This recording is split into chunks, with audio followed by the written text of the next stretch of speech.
Sa perturbation impliquant plusieurs facteurs, il est impossible que sa préservation soit la responsabilité de l'individu lui seul. Nera Kaninda, psychologue social, explique. Cela implique non pas des efforts individuels parce qu'un être humain, une personne en tant qu'individu ne sera pas en mesure de pouvoir promouvoir soi-même sa santé mentale dans la mesure où sa santé mentale implique l'aspect éducatif qui implique la famille, les parents, l'église et l'État.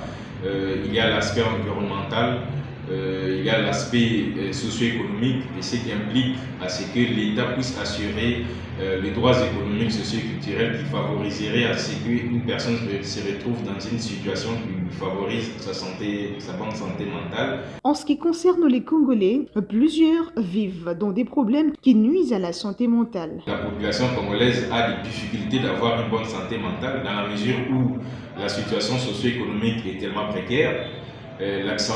L'accentuation des problèmes par exemple des transports, des problèmes d'emploi, des problèmes de chômage, des problèmes de scolarité, des problèmes d'hygiène, d'entretien d'environnement, des problèmes de bonne politique et même des problèmes de gouvernance. Le gouvernement devra se pencher nécessairement sur cette question en organisant des actions publiques en vue de remédier à cette situation. Et ce qui nous renvoie à pouvoir exhorter le gouvernement de la République à pouvoir mettre en œuvre des actions publiques qui favoriseraient la réalisation des droits économiques, socio-culturels, ce qui permettrait à ce que chaque Congolais qui arrive à atteindre un bon niveau de vie suffisant pourrait être en mesure de vivre son bien-être mental. Et nous recommandons à la population congolaise de pouvoir développer la résilience parce que c'est le seul mode efficace à pouvoir faire face à la difficulté de pouvoir vivre un état de bien-être mental. Notez,